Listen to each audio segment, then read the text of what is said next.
Hello everyone, welcome to Antiques Made Easy. I'm Adrian and I've been a dealer for 25 years, and today I'm going to show you how to research antiques online. Today's mystery objects, a pair of gentlemen's cufflinks. We want to know who made them, when, and how much they're worth.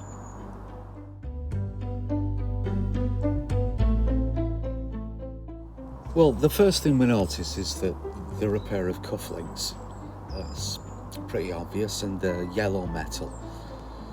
From the photograph, they're set with stones that are coloured, brightly coloured, that move around from the look of it in the light. So the best guess would be that they're opals at this point. So yellow metal opals. If you look at the back, we can see that they're stamped Britannic 9CT, and also if we look at the weight of them, which can be important if they're gold, they weigh 6.1 grams, and another initial measurement 2 centimeters for the actual area of the cufflink, the bit that shows. So there is a name, it's all about words again, and the stone set, but the name of the stone, the curved oval, is cabochon, so that might come in handy. And the name Britannic, which is stamped on the back as well. So we have a starting point.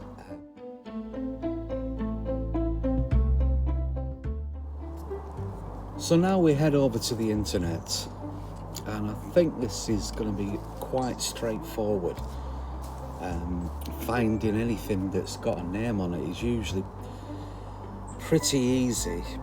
Finding out details about the manufacturer on the dating could be a little bit trickier. So our first thing is to find out who the maker is from the name Britannic. So that should be quite easy. Just remember to spell things the right way. Britannic cufflinks. Now, one thing I've anticipated is that the name Britannic is a shipping line kind of name, like Titanic. So you're going to get some things that are to do with shipping, but look here, and we're seeing something else. So if we head over to images, see, these all at the top look like shipping line cufflinks, but this one there looks similar. So we'll open that up and have a look.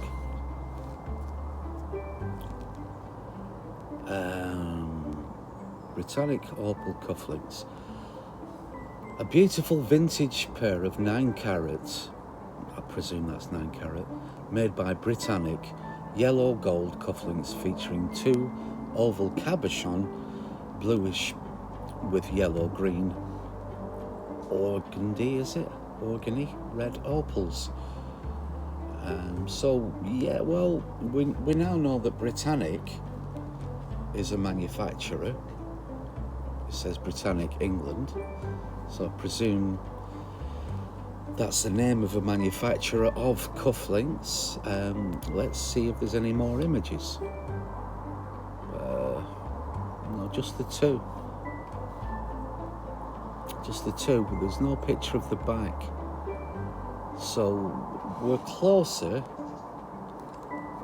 but not quite there. So we go back to images, have a look through, head down, pair of opal doublets cufflinks. So let's have a look. Let's open this one up. A pair of opal doublet cufflinks sold for 170. Each set with an opal 9 carat to reverse marked Britannic and 8.3 grams. Possibly the stones being bigger is giving more weight. They're nice stones, but have we got any details about the maker? No, we haven't. But we've got an initial auction result. Here's another one. Let's have a look. Open this one up. This is in Australia from the look of it. Right, and they are 18 carat. I don't know what that is. No, I don't want to open that, so I'm going to go back.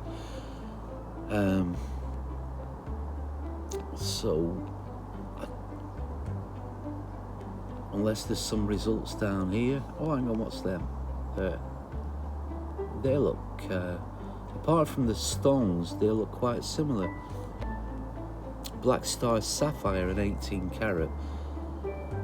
I get the feeling that this is, it's a subscription service, so it's not going to help when it comes to the pricing.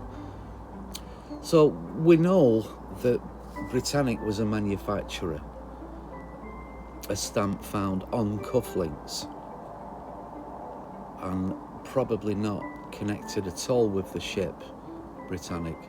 It's just a trade name.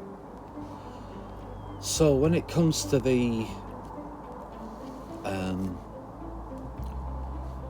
who made it, we know it's made by a company that went under the name of Britannic, and when, we don't know.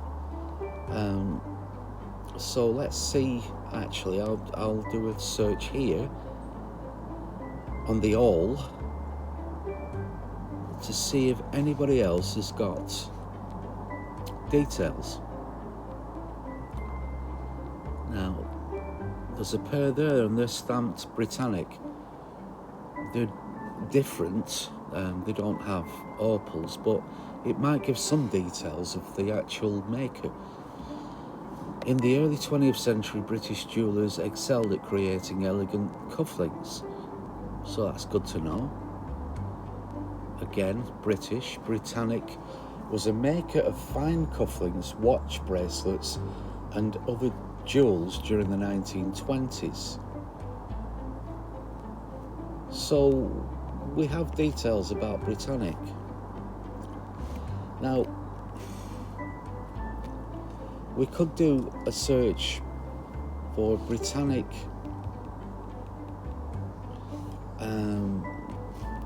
jewellery.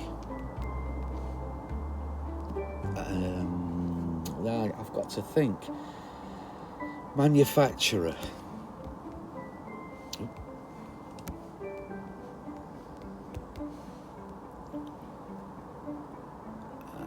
We look down here. Is it telling us anything here? That's the same one again. There.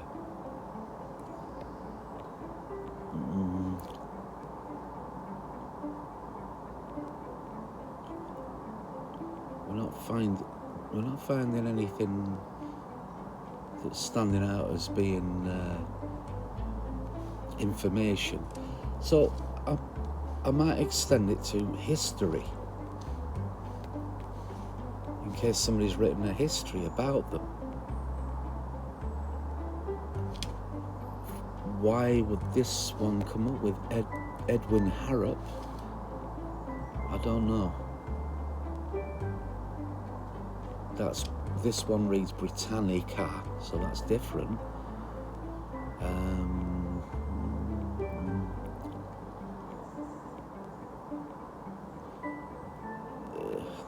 Britannia jewellery, so that's different. I think if I put Britannic in inverted commas, then that has got to show within the search. We'll have a look at Edwin Harrop. Just reading down quickly. Right, as a long-established company of manufacturing goldsmiths and jewellers, Harrop created many original designs over the years. But their most successful product by a long way was an expanding metal bracelet for ladies' watches that was sold under the name Britannic. That's possibly not the same. They are well known for the high quality of their bracelets. So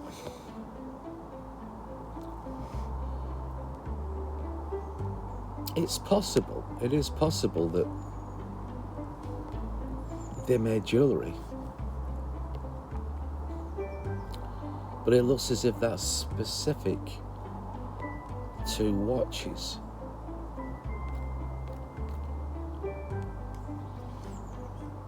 So let's see. Let's see if Britannic cufflinks matches with Harrop in a document.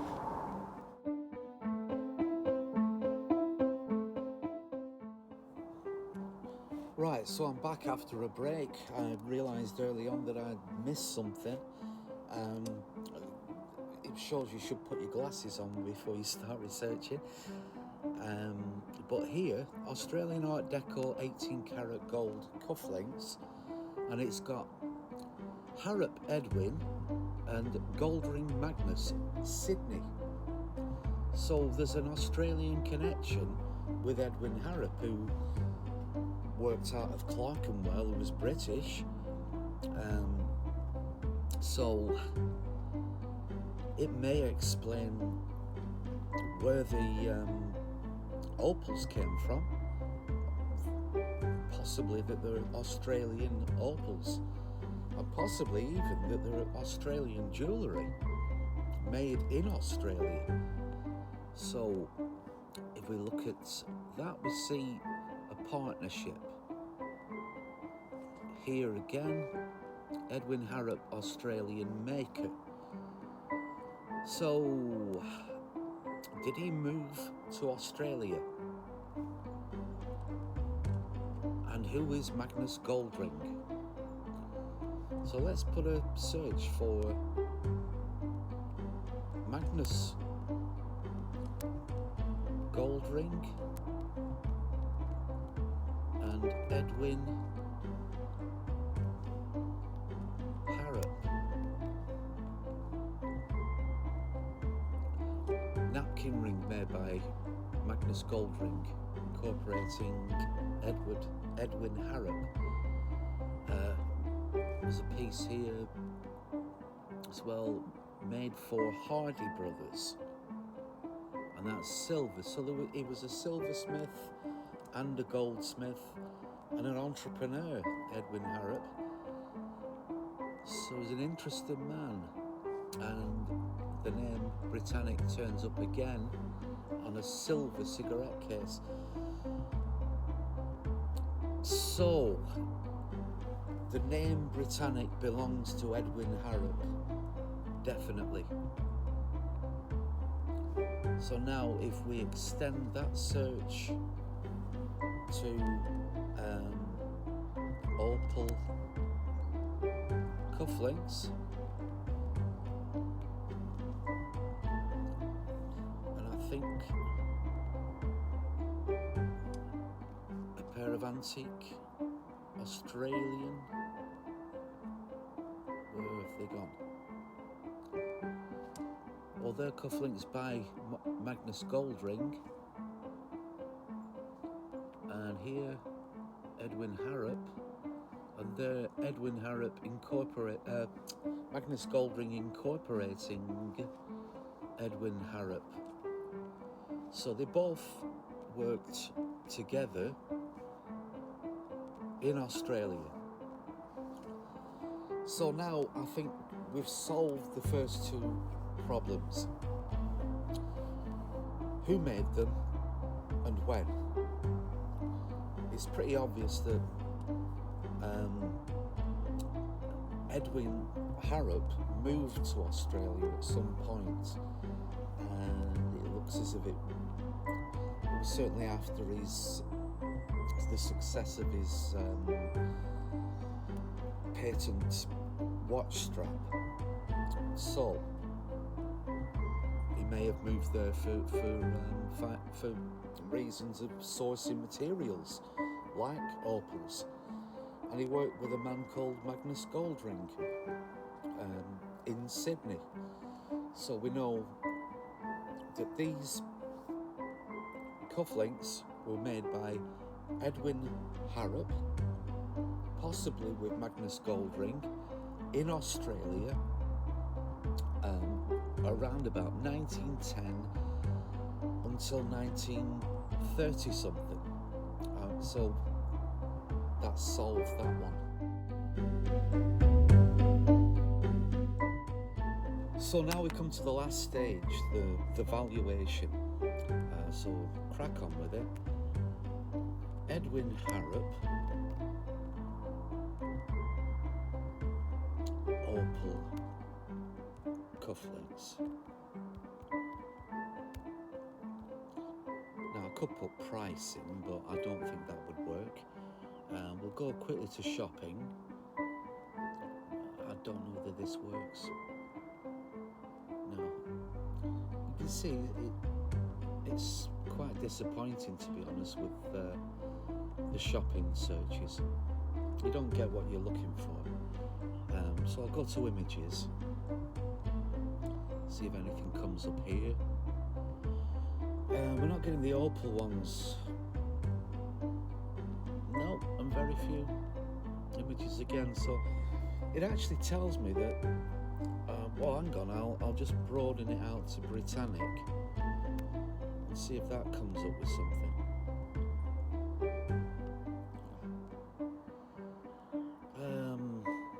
You can see here we've got Magnus Goldring.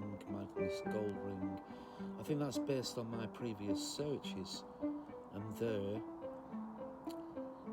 And I know that the top three there don't have results. So this one here I can have a look, but it's Carter's again, so I'm presuming that it doesn't have a result either. Let's have a look.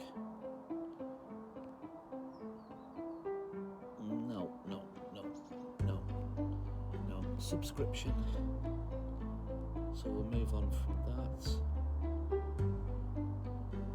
Well, what I think is that people don't actually know that it's Edwin Harrop. So, in a way, I've found something out that people in the marketplace don't know. But Britannic, they do know.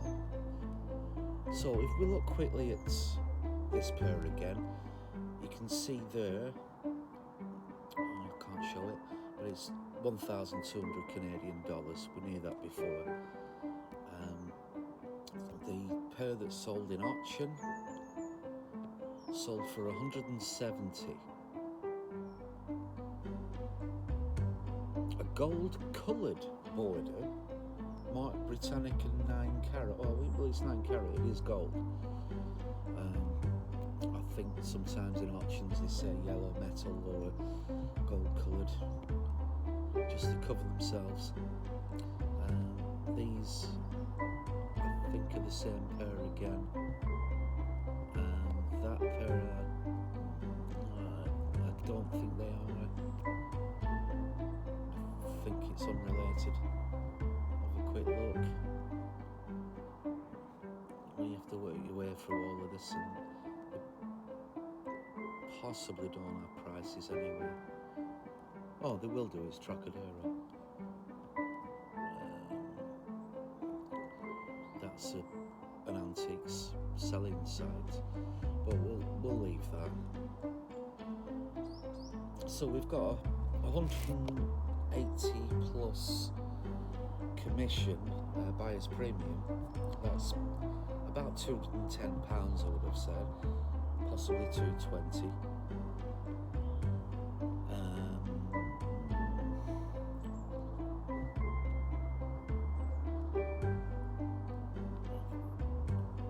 Again, we're not getting an exact match with these.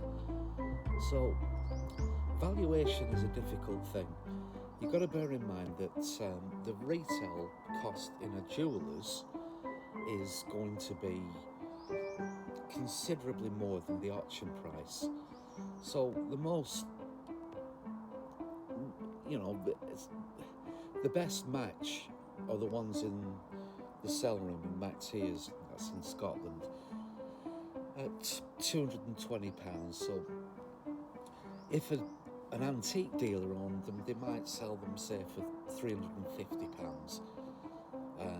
If a jeweller owned them, they might be looking at much more, 700, 800, because they carry a big stock. So that explains the 1,200 Canadian dollars, which is about £900. So I think we can sum it up basically that you've got a pair of nice 9-carat opal cufflinks, probably made in Australia by Edwin Harrop, stamped Britannic, that are worth at auction £200 to £250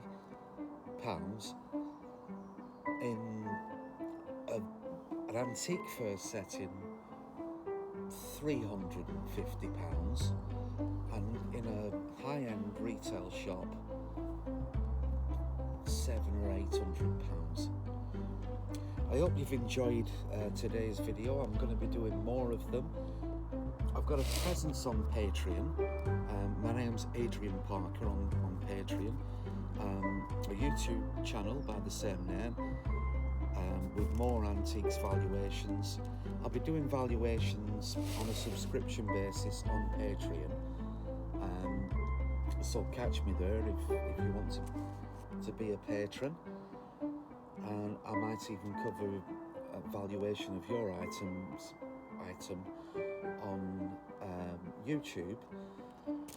And I've also got a Facebook group called Antiques and Collectibles Wanted UK, so if you want to check that out. Thank you very much, and I'll catch you next time. Bye.